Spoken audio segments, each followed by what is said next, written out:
A Bíblia ela contém a mente de Deus dando condições ao homem. Os seus preceitos são justos, suas histórias verdadeiríssimas, as decisões da mesma é imutável. Lendo ela lentamente a oração, você se torna santo. Quem pratica o que ela ensina é sábio. Por quê? Ela contém luz para dirigi-lo, cajado do peregrino, bússola do piloto, espada do soldado, remo do navegante, é o guia do cristão. Por ela o paraíso é restaurado, as portas dos céus são abertas, a do inferno é descoberta, porém o maior tema da Bíblia é Jesus. Jesus ele morreu em uma cruz contendo 2 madeiros. Por nome o madeiro maior da cruz chama-se patíbulo, a menor que corta chama-se haste transcendental, ou a própria haste que transcende. A Bíblia é composta de 66 livros. São 39 livros no Velho Testamento e 27 no Novo. 39 com 27 é 66, conforme eu falei. O primeiro livro é Gênesis, conhecido como Alfa, o princípio, e o último, Apocalipse, o ômega, fim. Primeiro é Gênesis, o segundo é Êxodo, o terceiro é Levítico, o quarto é Números, o quinto é o Deuteronômio, o quinto e último livro que Moisés escreveu, conhecido como Pentateuco. E dentro desses 66 livros do qual eu me referi, que compõem as Escrituras Sagradas, vocês vão encontrar 1.119 capítulos e 31.173 versículos contém a Bíblia. O maior versículo no livro de Esther, tendo o capítulo como 8, verso como 9. O menor versículo no Novo Testamento é lá no livro de João. O capítulo é o 11, o verso é 35, o título do tema é Ressurreição de Lázaro. E o versículo é Jesus chorou. As 2 primeiras letras do primeiro livro da Bíblia, que é o livro de Gênesis, conhecido como Alfa, o princípio, é o N e o O, que diz assim, ó: no princípio criou Deus os céus e a terra. A terra ela era sem forma e vazia. Havia trevas sobre a face do abismo e o Espírito de Deus se movia sobre a face das águas. A Bíblia se refere a muitos profetas. O profeta mais citado da Bíblia é o profeta Elias.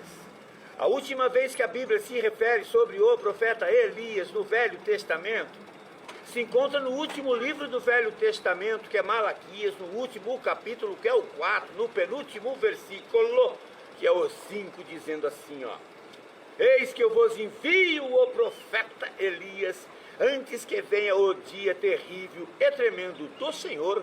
O último versículo é o 6, ele conclui dizendo assim, ó: onde os pais converterão os corações aos filhos, e os filhos converterão os corações aos seus pais, para que eu, o Senhor teu Deus, não venha e fira esta terra com toda a minha ira. A Bíblia também se refere a um homem por nome Enoque. Enoque foi o único homem que andou lado a lado com Deus, porém não via a face de Deus.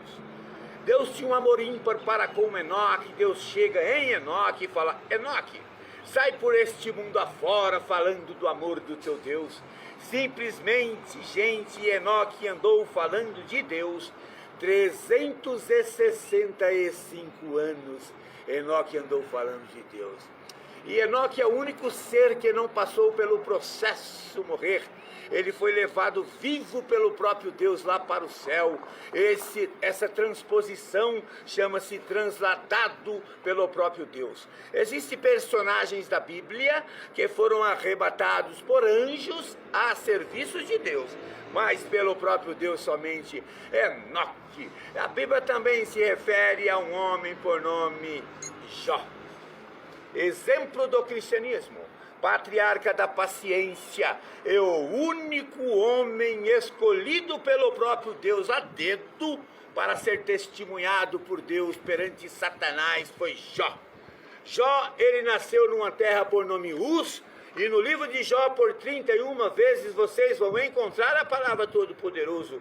Também no livro de Jó nasce, é oferecido pela primeira vez na história da humanidade a eutanásia. Os estudiosos taxam a doença de Jó como leishmaniose, outros elefantiose, outros câncer supurante que atinge a genitália externa de Jó. Porém, a Bíblia diz que é a lepra, ao ponto de Jó se coçar com um caco de telha. Desfigurante a aparência de Jó. Jó ele raspa sua cabeça, rasgando o seu manto. Ele lança-se nu sobre o pó da terra, com o rosto tornou pó da terra, e o corpo também. Creio eu para sentir o frescor da terra pelas chagas que havia em seu corpo, mas em nenhum instante Jó blasfema de Deus nesta prova. Jó não blasfema de Deus, ele amaldiçoa o dia do seu natalício, o dia do seu nascimento, mas blasfemar perante Deus, contra Deus, jamais Jó fez isso. E Jó está ali naquela situação, na terra nu, e mesmo assim dizendo: bendito seja Deus, adorando o Todo-Poderoso. Neste momento a mulher de Jó chega e encontra ele naquela situação desfigurante. Ela não se contém de ver Jó adorando Deus, ela fala: homem, homem, homem, olha a situação que você se encontra, homem, e tu ainda fica retendo fidelidade a esse teu Deus aí, homem. Você está apodrecendo vivo. O melhor que você tem a fazer, homem, é amaldiçoar este teu Deus e morrer. Ela acaba de oferecer a ele a eutanásia. A Bíblia diz que Jó, com um sacrifício imenso, olha para ela e diz: mulher, mulher, mulher, como uma louca fala tu, mulher. Eu vim nu do ventre de minha mãe, e nu eu tornarei para lá. Eu vim do pó, para o próprio pó eu vou tornar. Mas tem um detalhe, mulher: de tudo isso que eu estou passando, a Bíblia diz que Jó aponta para o céu e diz essas palavras: